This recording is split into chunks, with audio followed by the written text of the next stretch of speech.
एक मंसूर नाम का एक राजा का लड़का था। उस राजा की लड़की मंसूर की बहन नगर के साथ में बाहर बने हुए आश्रम में एक संत से उपदेश प्राप्त थी। उस लड़की को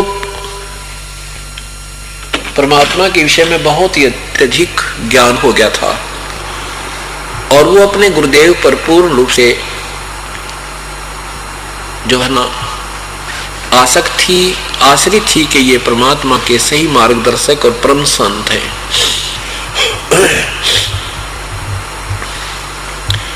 लड़की शाम के समय आश्रम में जाती थी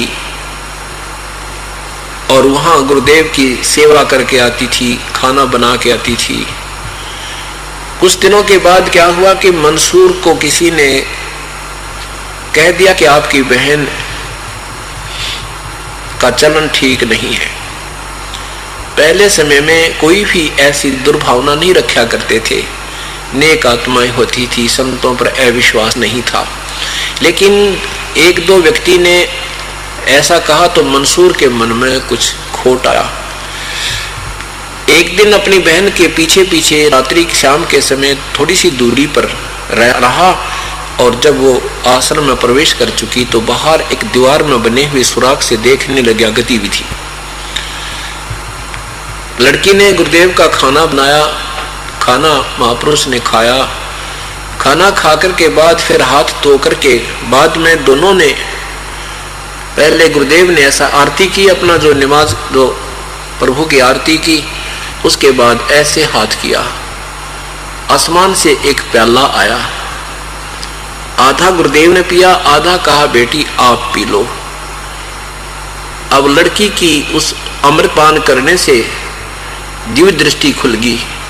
थोड़ा सा जब शेष बच गया तो उसने देखा कि उसका भाई बाहर सुराग से देख रहा है, उसके मन में मैल है।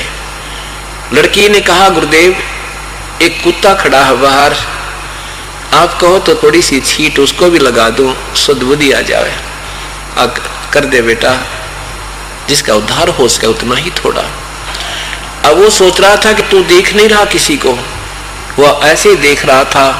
लड़की ने थोड़ा सा साइड से जा करके और उसके जन्नू देख रहा था, उसके अंदर से वो ऐसे अमृत का वो प्याला शेष जो बचा हुआ था जूठा, वो ऐसे मार दिया और वो मंसूर के मुंह पर लग गया, जीभ पे लग गया। जीभ पे लगते ही उसका सारा शरीर का जो अंदर अंतःकरण में मलिनता थी और साथ में गतिविधि देख रहा था कि वो तो सचमुच एक बेटी और पिता के तुल्य यहाँ पर रह रहे थे।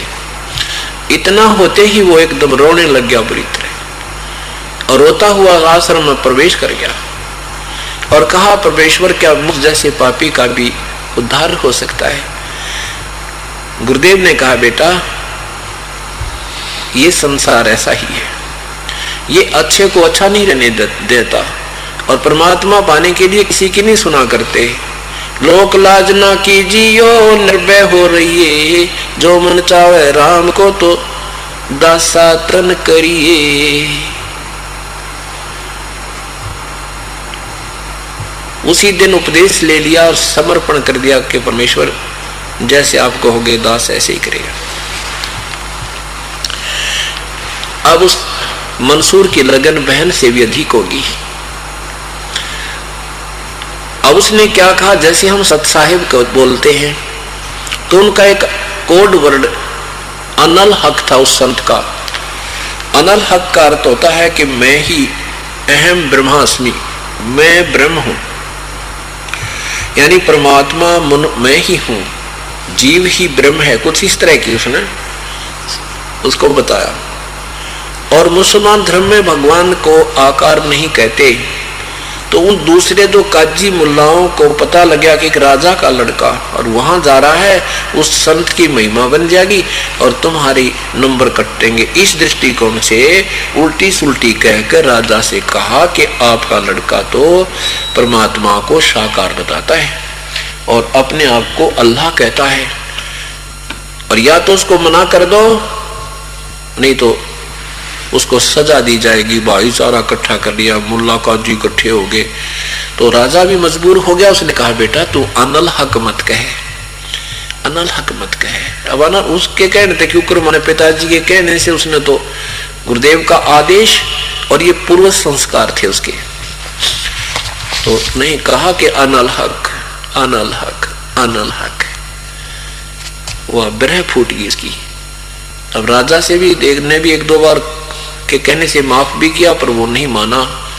अंत में ये फैसला कर दिया कि ये काफिर है और इसको चौराहे पकड़ा करके और सारा नगर निवासी एक एक पत्थर मारे और फिर इसको यहां से भगा देंगे।